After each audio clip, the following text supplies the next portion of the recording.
This podcast is for informational and entertainment purposes only.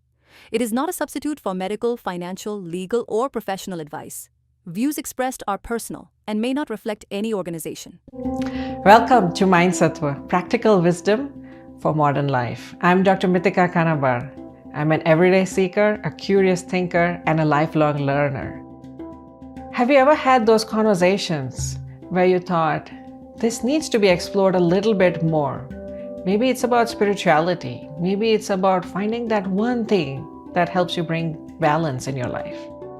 MindSattva is your space. It's your community where we all come together and develop this. Through conversations with guests, we will explore ideas about clarity and about living in balance. Balance is the beginning point. It's not the destination. Every episode is an invitation to think differently, to live fully, and begin again.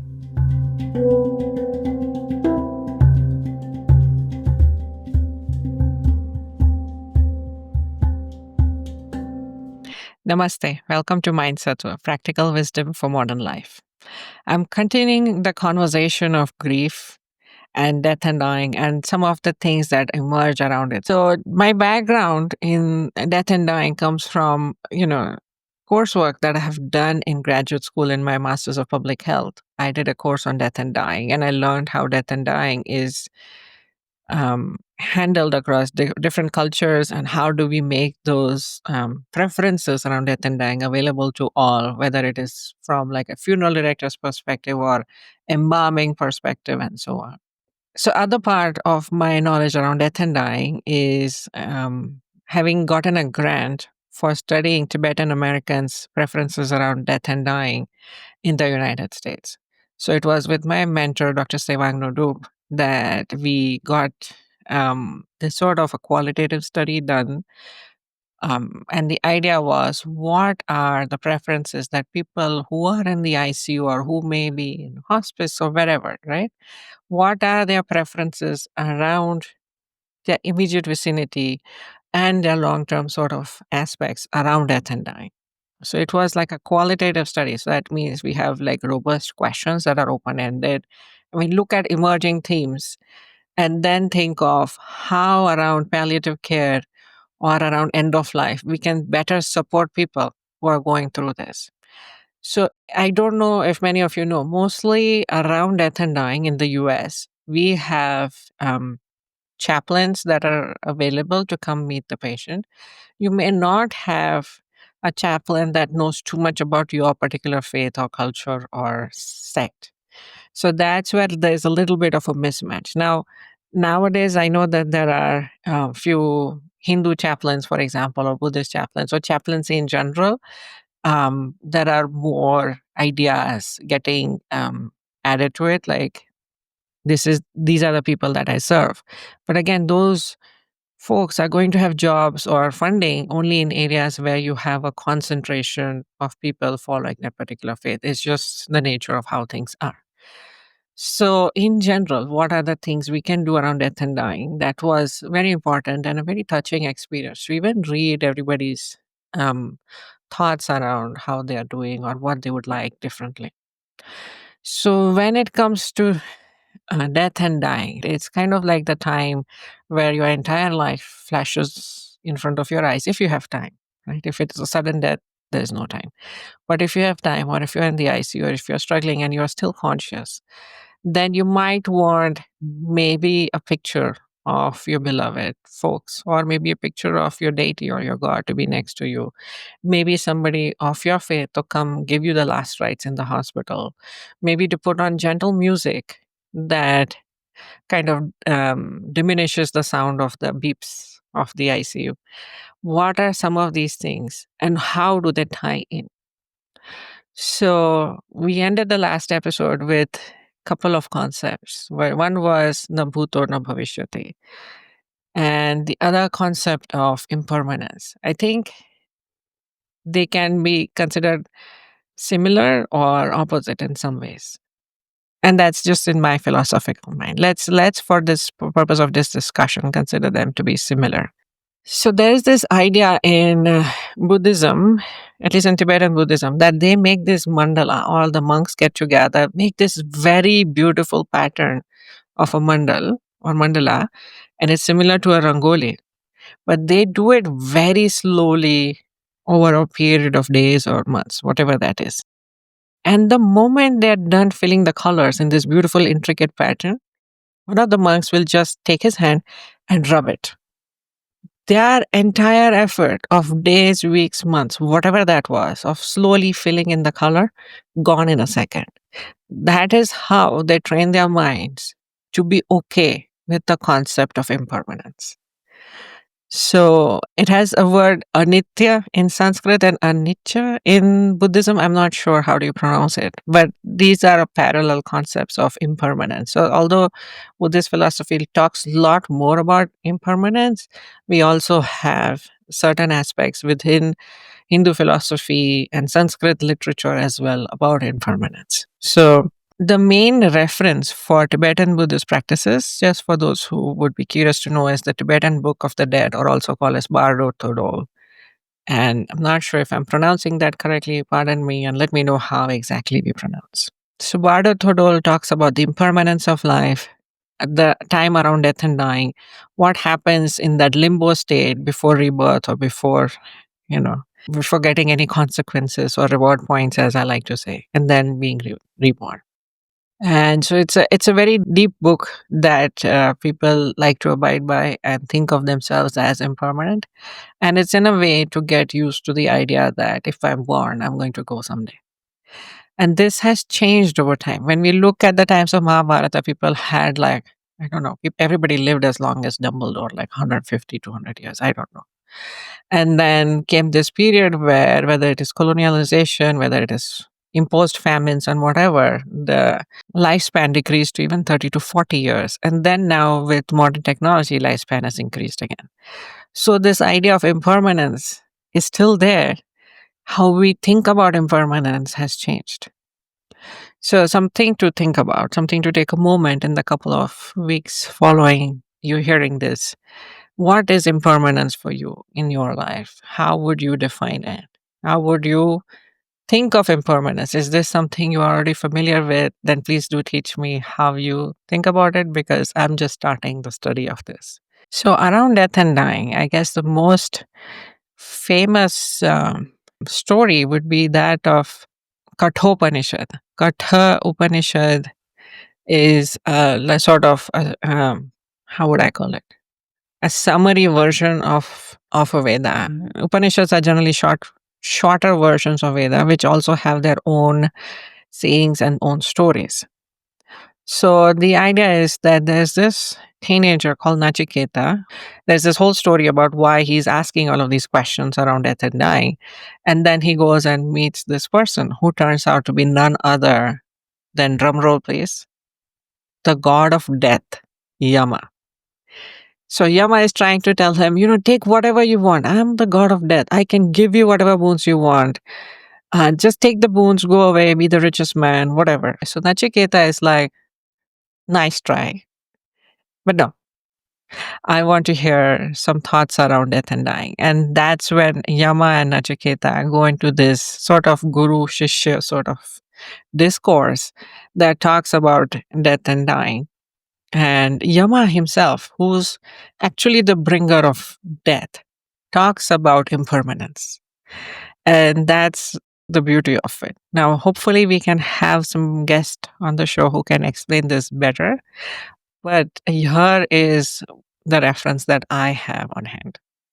Part 1, Canto 2, verse 10, Yama says, I know that the treasure resulting from action is not eternal, for what is eternal cannot be obtained by the non eternal. Yet I have performed the Nachiketa, the sacrifice, with the help of non eternal things, and attained this position which is only relatively eternal. Wow, that sounds really deep, and I hope somebody can help untangle those various things that he just spoke about. But the big idea is that we think of karma as what goes around comes around. We are going to do things and then we are going to get this outcome. But what Yama is saying, What is the main purpose? The main purpose is not to go do all of these things and get rich and whatever. The main purpose of life is self realization or realization of God. That is permanent. Everything else is impermanent. Everything else, whether it is, um, this life, this karma, whatever that is, those are impermanent, but the self realization is permanent. So that is through the Kathopanishad.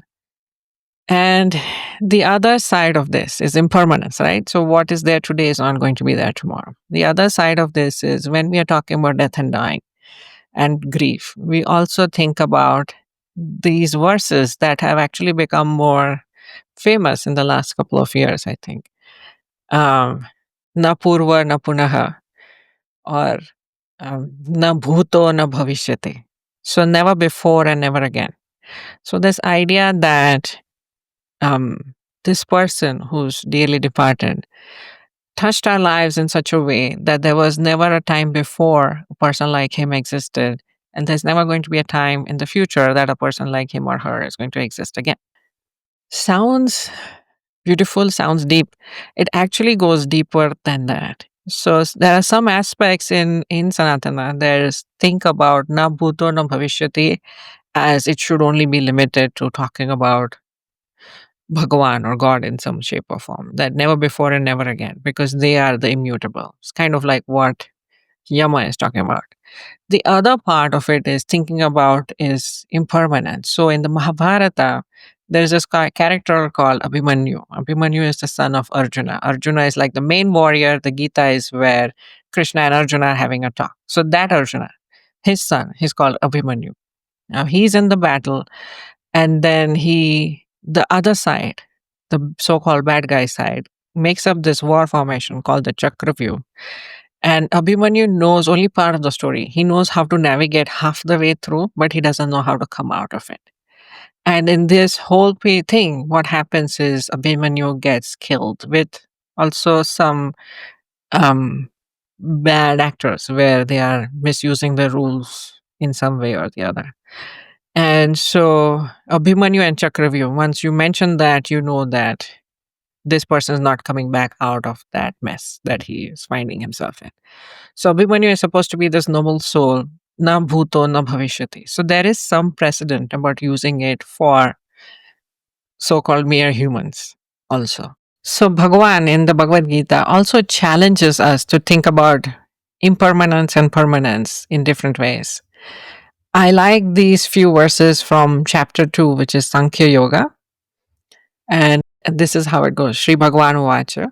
Na tvevaham jatu nasam na tvam neme janadipaha na chaiva na bhavishyamaha sarve vayamataha param dehinosmin yatha dehe kaumaram yavanam jara tatra dehantara praptihi tiras tatra namuhyati मात्र स्पर्शास्तु कौन्तेय शीतोष्ण सुख दुःखदाः अगपापयिनो नित्या तां स्थितिक्षस्व भारत.